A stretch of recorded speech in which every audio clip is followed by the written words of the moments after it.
Hello students, welcome to the exam counsellor. आज हम MCQs practice करेंगे physiology and promoting health topic की।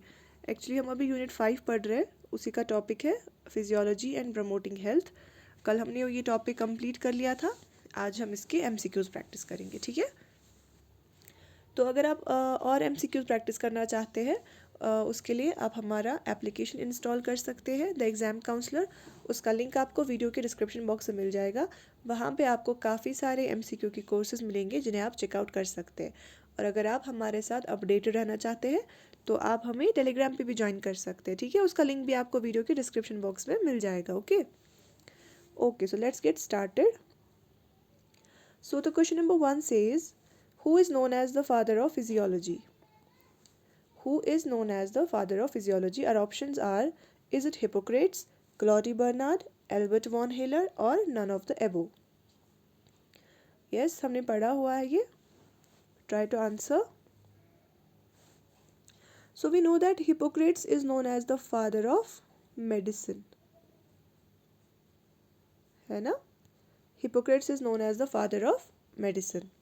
और एल्बर्ट वॉन हेलर जो है उन्हें कहा जाता है father of modern physiology. Physiology ही है बट मॉडर्न। तो हमें पता है फादर ऑफ फिजियोलॉजी कौन है? Claude Bernard. So our right answer is Claude Bernard, ठीक है।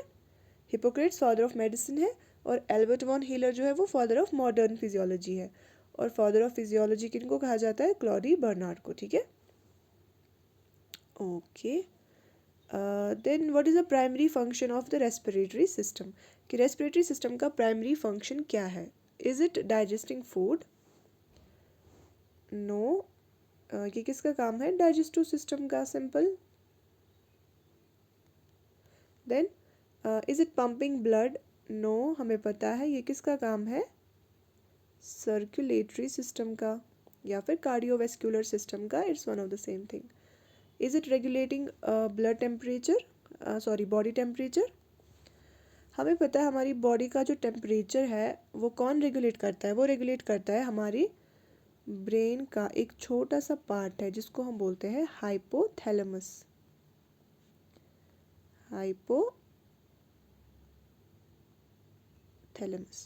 हाइपोथैलेमस जो है वो क्या करता है? हमारे ब्रेन का एक छोटा सा पार्ट है हाइपोथैलेमस जो रेगुलेट करता है हमारी बॉडी का टेम्परेचर, ठीक है। So our right option is the primary function of respiratory system is exchanging gases, जो हमने पढ़ा हुआ था ना कि हम जब इनहेल करते हैं क्या बोलते हैं इसको, एयर को इनहेल करते हैं, फिर क्या होता है जब वो थ्रू ट्रैकिया, फिर ब्रोंकाई, ब्रोंक्यूल्स, फिर पहुंचते हैं एल्वुलाई में, वो जो होती है actual site of exchange of gases होती है। वहाँ पे क्या होता है हम जो है हमारे एयर में से जो ऑक्सीजन है वो चला जाता है ब्लड में, और ब्लड में से जो है कार्बन डाइऑक्साइड वो वापस आता है लंग्स में और हम उसको एक्सहेल कर देते हैं। तो एक्सचेंजिंग जो गैसेस है वो किस सिस्टम में होता है? रेस्पिरेटरी सिस्टम में, ठीक है। Okay, then question number 3 says, bile juice is produced by which of the following organ? इनमें से कौन सा ऑर्गन है जो क्या करता है? बाइल जूस प्रोड्यूस करता है। Yes, try to answer. Is it gall bladder? No. Gall bladder क्या करता है ना, गाल ब्लेडर बाइल जूस को स्टोर करता है। गाल ब्लेडर क्या करता है? बाइल जूस को स्टोर करता है, तो प्रोड्यूस नहीं करता है। तो कौन करता है प्रोड्यूस इसको लीवर प्रोड्यूस करता है। क्योंकि हमें पता है जो हमारा लीवर होता है ना, लीवर के ऊपर ही हमारा छोटा सा गाल ब्लेडर होता है। लीवर प्रोड्यूस करता है गाल ब्लेडर और वो स्टोर हो जाता है हमारे लीवर प्रोड्यूस करता है बाइल जूस और वो स्टोर हो जाता है हमारे गाल ब्लेडर में। और वहाँ से बाइल डक्ट होती है छोटी सी, जो इसको कहाँ पे ड्रेन कर देता है? फिर हमारे इंटेस्टाइन्स में, ठीक है।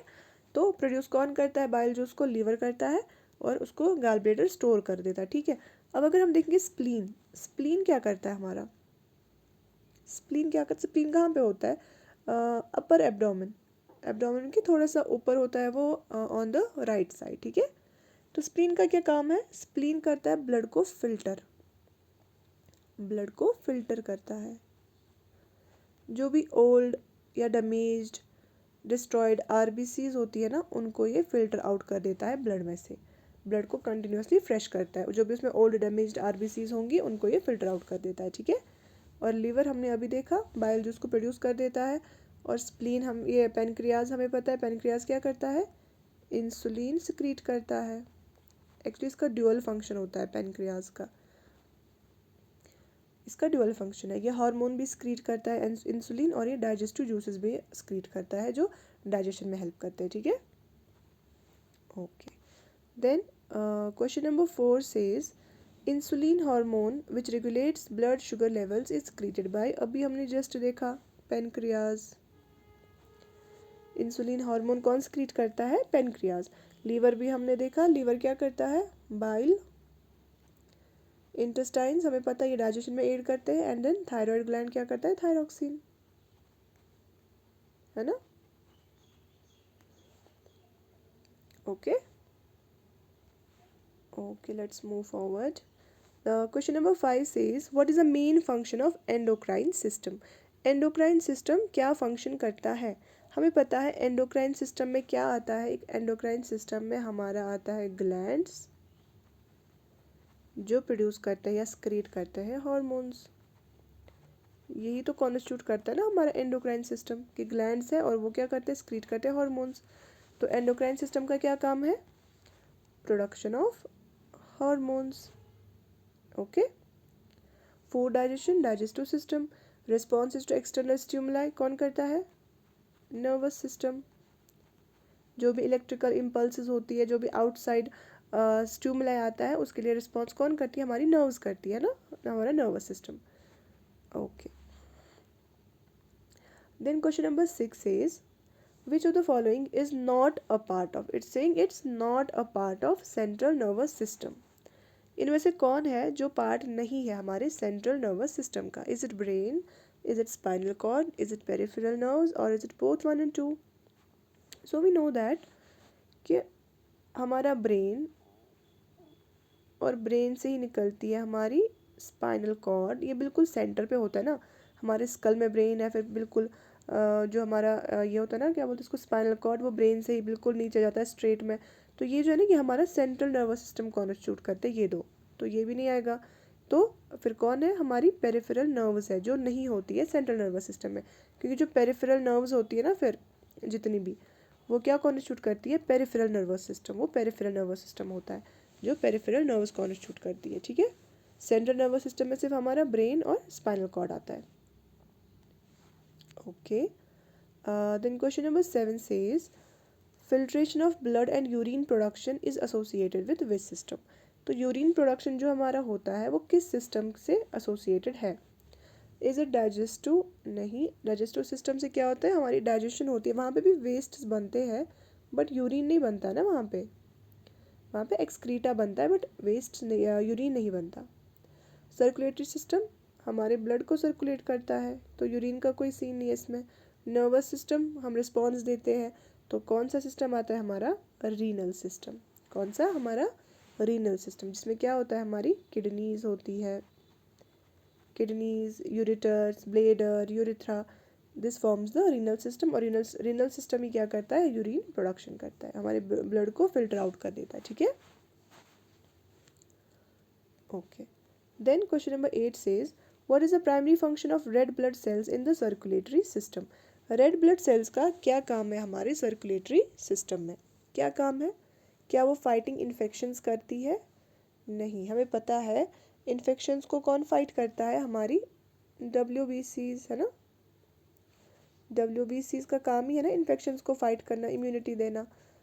क्या वो ब्लड क्लॉट करती है, नहीं, हमें पता है ब्लड क्लॉटिंग कौन करती है, प्लेटलेट्स, या फिर इनको हम थ्रोम्बोसाइट्स भी बोलते हैं, you can write it down, platelets या फिर थ्रोम्बोसाइट्स, ये किस में एड करती है, ब्लड क्लॉटिंग में। तो फिर रेड ब्लड सेल्स का क्या काम है, रेड ब्लड सेल्स करती है कैरी ऑक्सीजन, कैरी करती है ऑक्सीजन, क्योंकि रेड ब्लड सेल्स में क्या होता है ना, इनमें आयरन होता है, हीमोग्लोबिन होता है, एक्चुअली हीमोग्लोबिन के अंदर आयरन होता है, और वही आयरन क्या करता है, वो कैरी करता है किसको, ऑक्सीजन को अपने साथ। तो रेड ब्लड सेल्स का फंक्शन क्या है, ऑक्सीजन को कैरी करना। जो भी ऑक्सीजन हमारी बॉडी में सर्कुलेट करता है ना, चाहे वो हार्ट से आता है ब्लड, उसके बाद वो पूरी बॉडी को जाता है, हम ऑक्सीजन लेते हैं पहले लंग से, तो वो जो ऑक्सीजन का कैरिंग है वो कौन करता है, हमारी रेड ब्लड सेल्स, ठीक है। फिर बोला रेगुलेटिंग ब्लड प्रेशर, तो ब्लड प्रेशर का तो कोई काम नहीं है, ब्लड प्रेशर रेगुलेट कौन करता है, हमारा एड्रीनल ग्लैंड्स। ये भी हमने पढ़ा था कि एड्रीनल ग्लैंड्स जो है वो हमारा ब्लड प्रेशर कंट्रोल करते हैं ना, रेगुलेट करते हैं। Okay, then question number 9 says which of the following is a fat soluble vitamin essential for vision. कौन सा इनमें से फैट सॉल्युबल विटामिन जो एसेंशियल है विजन के लिए, is it K, D, A और नन ऑफ द एबो। तो first thing I want to tell you is कि हमारे पास दो ग्रुप्स होते हैं, फैट सॉल्युबल और वाटर सॉल्युबल।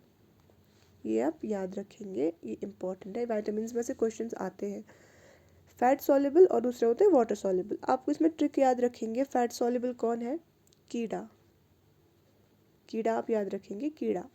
के, vitamin E, vitamin D and vitamin A, these are fat soluble.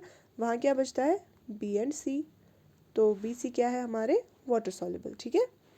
ये आप ट्रिक याद रखेंगे, कीड़ा फैट सॉल्युबल है, B and C water soluble है। ओके, तो हमें बोल रहा है फैट सॉल्युबल विटामिन कौन सा है, तो अगर हम देख रहे हैं यहाँ पे ये सारे फैट सॉल्युबल ही दिए हुए हैं, के भी है, डी भी है, ए भी है, बट हमें पता है विजन के लिए कौन सा इंपॉर्टेंट है, हमारा विटामिन ए, क्योंकि हम बचपन से पढ़ते आ रहे हैं ना, विटामिन ए की डेफिशिएंसी से नाइट ब्लाइंडनेस होता है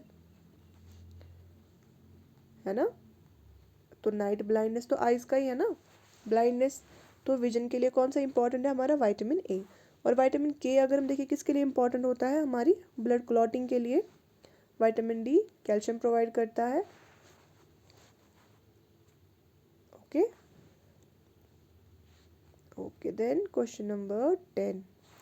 question number 10 says which is the largest organ in human body. ये जस्ट फैक्चुअल है बट आपको याद होना चाहिए, क्योंकि इस ऐसे क्वेश्चंस में ना हम अक्सर कंफ्यूज हो जाते हैं। ऑर्गन जब बोलता है तो हम सोचने लग जाते हो कि is it stomach, is it heart, is it liver, but the largest organ in human body is skin. You should remember this, largest organ is skin. Okay okay, then question number 11 says which glands play an important role in controlling blood pressure. अभी हमने देखा कौन सा gland है जो important role play करता है इन controlling blood pressure. So the answer is adrenal glands. Thyroid gland हमें पता है, थायरोक्सिन। हाँ, अब यहाँ पे थायराइड ग्लैंड का तो सबको पता है, then it is pituitary gland. हम देखते हैं पिट्यूटरी ग्लैंड का क्या फंक्शन है। पिट्यूटरी ग्लैंड क्या करता है ना, ये हमारे ब्रेन में होता है, ये काफ़ी सारे हार्मोन्स को स्क्रीट करता है जो फिर फर्दर ग्लैंड्स को एक्टिवेट होने में हेल्प करते हैं। जैसे कि हमें पता है TSH, थायराइड स्टिमुलेटिंग हार्मोन।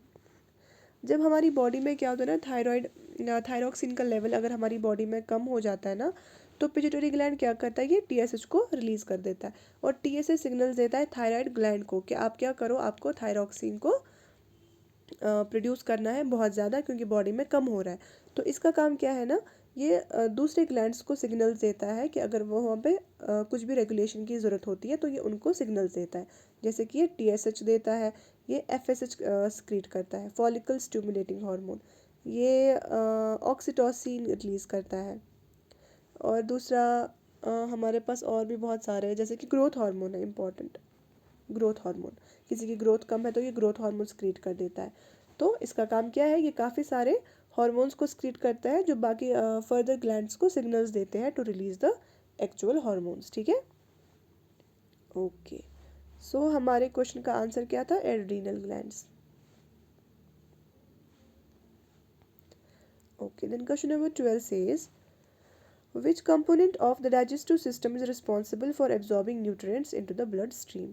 तो सिंपल सा क्वेश्चन है कि जहाँ पे डाइजेशन होगी प्रॉपर, जहाँ पे कंप्लीट होगी डाइजेशन, वहीं पे एब्जॉर्ब भी हो जाएगा ना फिर। तो हमें पता है डाइजेशन कहाँ पे कंप्लीट हो जाती है, हमारी स्मॉल इंटेस्टाइन्स में। तो स्मॉल इंटेस्टाइन्स में ही एब्जॉर्प्शन हो जाती है न्यूट्रिएंट्स की इनटू द ब्लड स्ट्रीम। वहाँ पे कुछ हमारे पास छोटी छोटी सरफेसेस होती है जिनको हम विलाई बोलते हैं। जो इंटेस्टाइन है ना, जैसे कि इंटेस्टाइन है हमारे, इसका अगर हम छोटा सा क्रॉस सेक्शन देखेंगे ना, वहाँ पे छोटे छोटे विलाई होते हैं, ऐसे प्रोजेक्शंस जैसे। ये किस लिए होते हैं, to increase the surface area. और इन्हीं के बदौलत क्या होती है, एब्जॉर्प्शन होती है ऑफ न्यूट्रिएंट्स। जो भी एब्जॉर्ब्ड होता है ना, जो भी हमारा फूड होता है, जो भी उसमें न्यूट्रिएंट्स होते हैं वो एब्जॉर्ब हो जाते हैं इन्हीं विलाई के थ्रू, ठीक है। Okay, so this ends our today's lecture. To stay connected with us, you can subscribe our channel and you can also like the video if you like it. और कुछ भी suggestions हो, you can also comment down in the comment box below. Okay, thank you so much.